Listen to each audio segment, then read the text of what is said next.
Hi, everyone. Welcome to the CURES Show, where we explore what's best for our mind, body, and spirit, our well-being. And there's a new study that's coming out that might have parents taking note. I'm Kara Sundlin. Thanks for being here. The study says that shouting at our children, yelling at them, could have a lasting impact. It actually suggests that verbal abuse can be as harmful as physical abuse. So here to break this down for us is child psychologist Dr. Laura Saunders from the Institute of Living in Hartford. Thanks for being here, doctor. Hi, Kara. Thank you for having me. So is yelling at our kids actually as bad as physical abuse? So the answer is always it depends, right?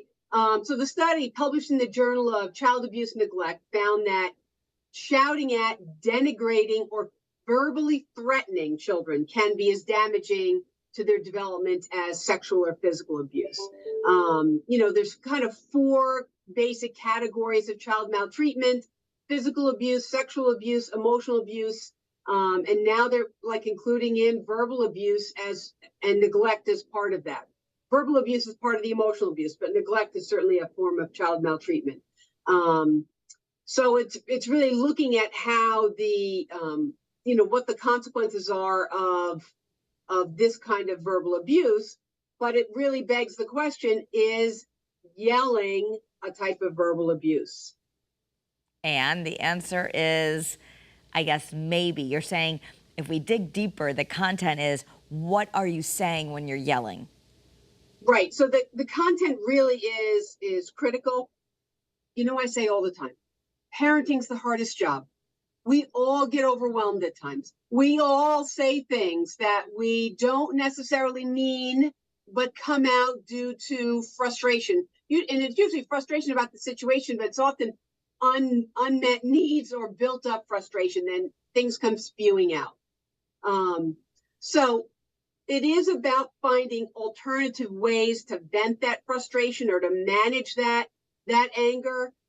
But the first rule of yelling is to refrain from critique while doing it. So, as I said, on Great Day, there's a difference between yelling, put your laundry away, and you're a loser, right? I mean, those are very, very different messages. Okay. And just because parents are listening, and I know everyone, like you said, it's the hardest job in the world, and I know we're all thinking as moms, oh my gosh, I'm so guilty. I've yelled at my kid. Did I cause them permanent damage? Can you dig a little deeper about, for the parents who might be worried, yeah, I yell, and I need to work on that? So always we take things from a developmental perspective also. So with the young children, yelling, all they're picking up on is the sort of emotional arousal of the yelling. They're missing the content of what's going on anyway.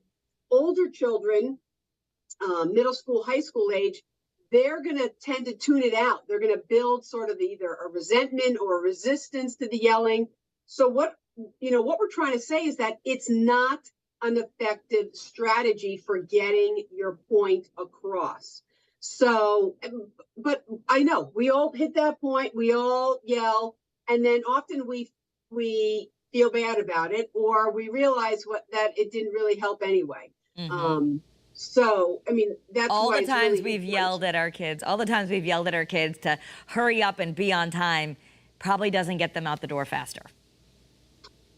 It probably doesn't, or even if it does in the moment, it doesn't actually change their behavior, right? So if you're looking for the goal in any situation, that a parent wants to create a setting whereby their child, their toddler, their elementary school age, middle school, or high school age, where their child's behavior changes based on either the structure you set up, the boundaries you set, or the intervention. So yelling is likely not really going to change much of that. So yelling often is a sign that we don't feel heard, right? I've read that, I've said that, kids will yell back at us too. They say, okay, so yelling, we know it doesn't work, but it sometimes just happens because we get overwhelmed. And I guess what you're saying behind that is this need to calm down. And that's the hard part, because try to tell a upset person to calm down. But what do we do if we want to try to make sure we're not yelling to our kids? Right. So it really is about looking at where it's coming from, right? The what we call the classic defense mechanism is called displacement, or also known as kick the dog, right? So, the parent A Excuse me. yells at parent B yells at the oldest child yells at the youngest child has nowhere to go and then kicks the dog, right? It gets the energy, the negative energy, the frustration, the anger gets displaced on down to the lowest, to the lowest person on the totem pole. And the reality is there's a lot of layers of frustration, anger, resentment, worry, anxiety that build up and result in this intervention of yelling, which is actually not helpful. We've said here before, the best way to change behavior is through positive reinforcement, right? Creating a reward and reinforcement system. Positive reinforcement is the best way to change behavior. It's actually not through a lot of consequences, yelling, and punishments. Right. Okay. So let's take I think a lot of people feel like the morning is stressful and they're trying to get the kids out the door and the kids late every day, or they forgot their homework, or the kids yelling because they can't find their shoes. And you're thinking, well, you should have put everything by the bag. And I told you to put this there the night before, and all of that. So tensions are high. Parents are going to get to work. So everyone's feeling stressed. The frustration goes, someone kicks the dog. I hope the dog's okay. But so give us some free therapy for that. How do you change that pattern that seems to happen every day? So it's in any of these situations, it's kind of looking at where's the resistance or what's really the issue, right? So if organization's the issue, right? So morning is classically a time where those that are less organized have a much harder time. And that organization always starts with the night before. So that organization might be investing 5 minutes the night before to make sure, have your child has picked out their clothes and already put their backpack by the front door, right? So sometimes the effort of doing two small, and I'm not saying doing everything for the morning routine, but two things: picked out their clothes, backpack by the front door. That's a way to address the underlying organizational issue. Yeah. So it's really understanding what the issue is, right? I always say there's generally 4 reasons for misbehavior, and this is a rubric that I've always used in parent training and family therapy and behavior management, right? So the 4 reasons for misbehavior, or the 4 underlying reasons, are usually anxiety or inadequacy, attention, power and control, or revenge, right? So I want to look at, in those situations, I want to look at what might be the real source of what's going on here. And organization would fall under kind of inadequacy, meaning it's a skill deficit that you don't have. You don't have a way to get up on time and organize your morning. And so therefore that's inadequacy, because it's a skill deficit. Okay. So that would be a way. It's definitely preparing, because it's so easy for people to get triggered, and that's usually when the yelling happens, right? So if you're a parent saying, gosh, I keep thinking I'm not going to yell, but then I find out I'm yelling at least once a day, and I don't want to be that yelling parent, what would you do to help the parents stop that pattern of yelling, especially now we realize it can be harmful? Right. It is really like taking a moment and digging deep inside and saying, like, what am I really frustrated about? What am I really angry about? Do I not feel like my needs are getting met as a parent? Which I think chronically parents' needs are not being met. But that's when you need to, if you have a partner, turn to your partner and say, listen, we need to trade off on this. You take over the morning routine on a couple days a week because I can't do it 5 days a week, or you do the evening routine to get them right. Some kind of trade off. And it's digging deep, finding out what's underlying this frustration or anger or resentment, and then trying to address it a little bit more proactively instead of always being reactive to situations, because that's really what yelling is. It's a reaction to a situation that has become untenable or very frustrating. So it's finding ways and looking at things, taking a moment to look at things, to be proactive instead of always reactive. Yeah, yeah. And I guess that presence, anything we can do to remove some of that stress, because when we get under stress, we're going to be triggered. And if you're a yeller, then I guess that's what's going to happen. And so if that does happen, because none of us want to be like, oh my gosh, I just permanently damaged my kid like this study says I could be. And you're thinking, I'm not a bad parent. I don't hit. I don't this. But now this study says yelling is as bad as physical abuse and sexual abuse. So part of that is what you're yelling about or how you're saying it. But what do you do if you've had a moment where you've lost it and you really screamed and yelled at your kids? Right. So I like that clarification, right? So it's not just the act of yelling, it's usually the act of yelling and becoming more verbally threatening or abusive in your language. Now, I don't think yelling as is an effective intervention on a regular basis. So that's why we want to look at kind of changing it. And so it really is just digging deep, looking at where it's coming from, but there always is corrective action. And it's in corrective action that we continue to build and strengthen a relationship. It's like, working out with a muscle, right? How do you make your muscle bigger and stronger? You actually sort of tear at the fibers by working it out. And then that's what builds it, makes it bigger and stronger. It isn't the same way in relationships. So, you realize that you either overreacted to a situation or you said things that you didn't mean. You were particularly harsh in a criticism or in a situation where you were really, really frustrated. You take a moment, you reflect on that, you come back and you say, listen, I'm sorry. I'm sorry that I had such a strong reaction and I scared you. I apologize for that. I'm frustrated because, the morning routine, the afternoon routine, the dinner routine, whatever, is a really difficult time. I need your help to be a part of this solution. But I'm sorry that this happened, but we need to do things differently. I'm going to do X and I'm asking you to do Y, or what's something that you can do to make the situation better, right? So that corrective action really provides communication. It provides, it's more proactive, right? You're trying to come up with a solution and engage your child in coming up with a solution to whatever the issue is, or wherever you find you're becoming particularly reactive. So it's the repair is actually very, very helpful in these situations. All right, so that should make everyone feel a little bit better, because I think we've all lost it sometimes. Or reverse, you might have that parent who doesn't yell, but they just leave, and then you're the parent who's yelling, and you look like, okay, you're the crazy person, and the other parent might be the one who doesn't yell and shuts down, which is maybe better than yelling, but I don't know. Either one. It's 6 of one, half dozen of another, because emotional withdrawal, right? I'm not saying it's neglect, but sometimes we need to take some space, right? And to say, that's where the communication comes in. I'm frustrated right now. I need to take 10 minutes in my room. Please give me some space, right? That's a communication that I'm withdrawing. I need to take some space.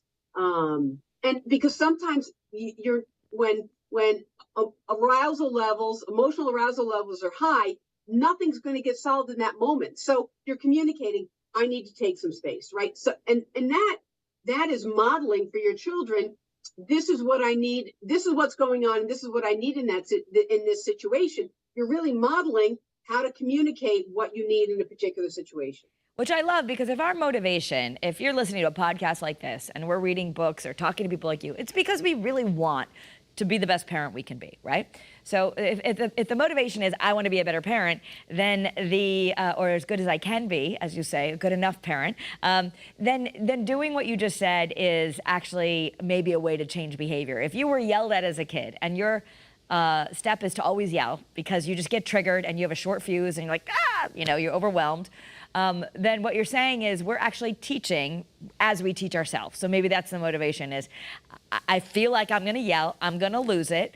I'm going to go take a break. I'm going to go do something like I'll be back, but I have to remove myself because I'm going to say things I don't want to say.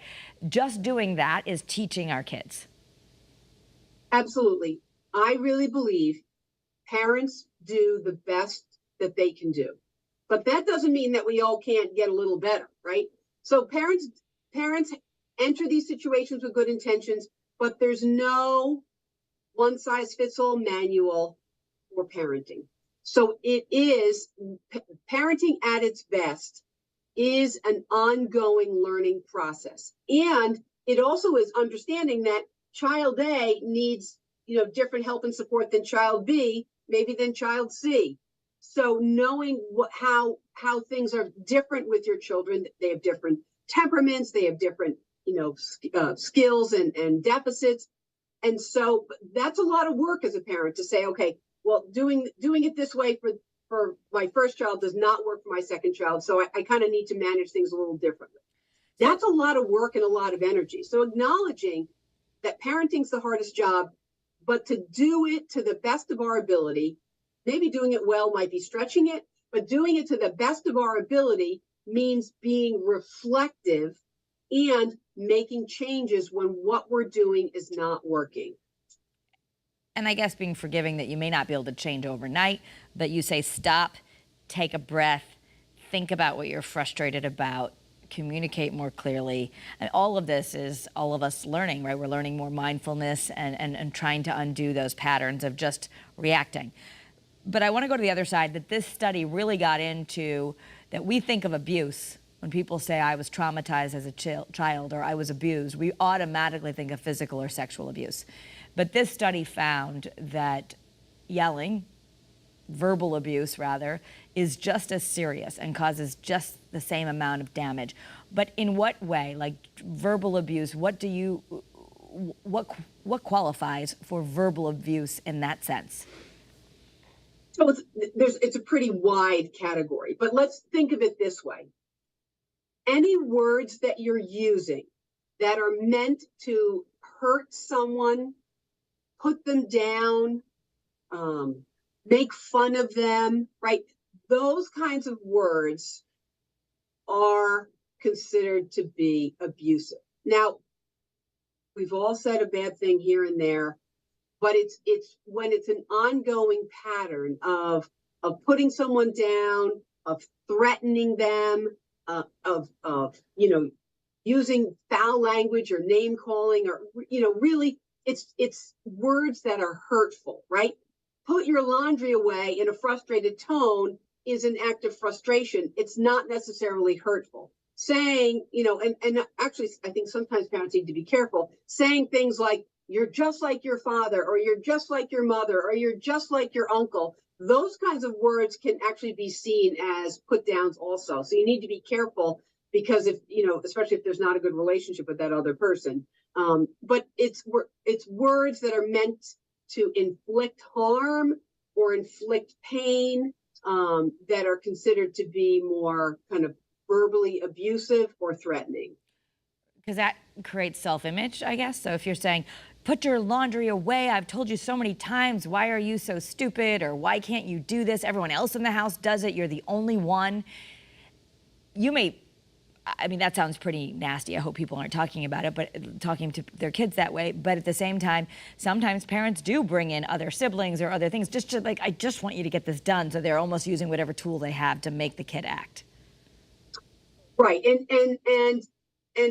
it might be in that moment that the child sort of jumps to attention because now they've really been kind of hurt or put on the spot or put down in some way.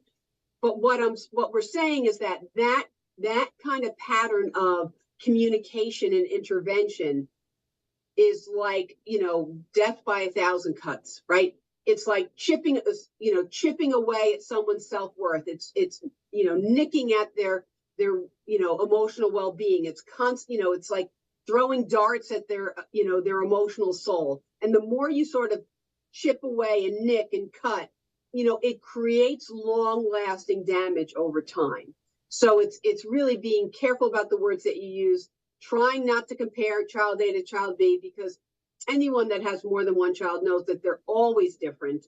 And you really should try not to compare them because it just doesn't help.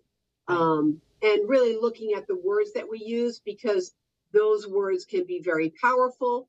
They can be helpful, but they also can be hurtful. We know that trauma gets passed down through generations. So let's say, what if you're in a situation where you're trying to keep things calm, but your partner, let's say the father in this situation, remember, maybe he got yelled at a lot by his dad and he's trying to toughen up the kids of, come on, don't be so lazy, don't be a loser, only so, only losers act like that, or whatever that is. And they're thinking, this is how I was raised and I'm okay. And I'm yelling at you because, by golly, I told you to go put the laundry and you didn't. So if you don't do it, I'm going to tell you that this, and this is going to happen. And, you're going to be grounded forever. Or I'm taking everything away. Or, these can be threats. Whether or not they work or not, some people believe they work, or it's just their pattern. So how can you handle that? If you need to change your pattern or your partner needs to change the pattern? So that's a really, really good point, Kara, that sometimes what happens is patterns repeat themselves generation to generation. And, the question I would really ask in that situation, if I were working with those parents, I would say, but was it okay, right? When you were that toddler or child or teen, and your parent was saying those things to you or doing those things to you, how did it make you feel?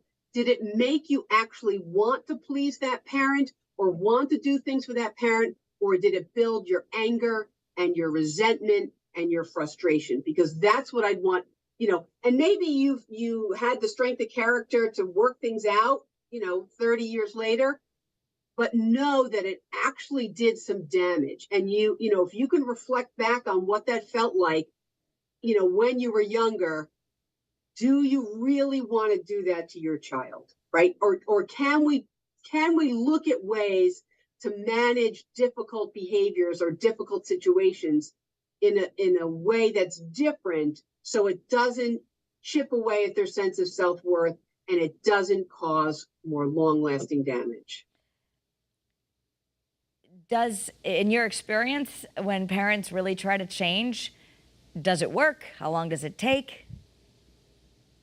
It has everything to do with motivation. And again, that motivation really comes from the reflection of, I actually didn't like when this was done to me, and I catch that I'm doing it, I'm repeating this pattern with my children, and I do want to do things differently. And it doesn't need to be perfect, right? We do talk about like the concept of the good enough parent. You need to show corrective action. It doesn't need to be 100%, but it's the effort. And again, it's the communication and then the repair, right? It's I'm working on, saying to your child, listen, I'm working on this.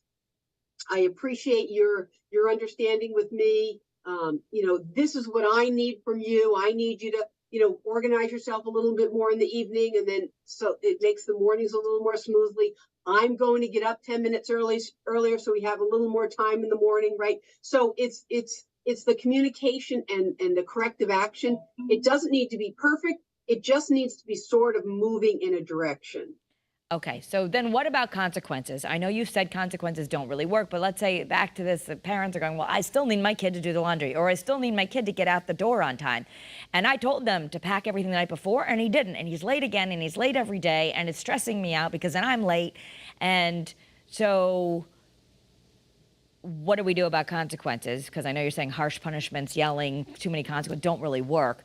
But at some point, maybe there's something that it's not working. So how do you implement consequences? I do want to clarify. So what I said is that the most powerful reinforcer of behavior is actually positive, right? Yep. That is the way that we get better change. However, all children, all toddlers, all children, all adolescents push the limits and need to know where the boundaries are, and that there are consequences, right? There's a consequence at this point. If I don't show up to work for a week because I want to go to the beach, there's going to be a consequence for me, right? There are consequences in all settings. So understanding that there are limits and there are consequences is important. And, in a situation where your child just, refuses to make the effort to, take those 2 steps to better organize themselves in the evening, it might be that they don't have their electronic device after dinner so that they can then have the mind space and time and not be caught up in a device where they're going to take the time to do those 2 steps, right? So you can use consequences. What I'm saying is that rewards and reinforcements reinforcements are more powerful. Yep. So if you really want your child to put their backpack and pick out their clothes the night before, after they put their backpack by the front door and pick out their clothes, then they get 5 minutes or 10 minutes on their device, right? That's showing that they're the low motivation behavior, right? I don't really want to put my backpack by the door. I don't really want to pick my clothes out. But when I do it, then I get 10 minutes on my device. Well, then that's a little bit more reinforcing. So that's where you use you can use positive behavior, but there are times where consequences set the limit and the boundaries. Right. So in our final 3 minutes, if you're working on something like that and you're trying to not yell as much, and we've already established we can't be yelling critical things, critical, horrible, you want to be addressing behavior, not someone's being. But if you're working on that, then doing that plan ahead of time.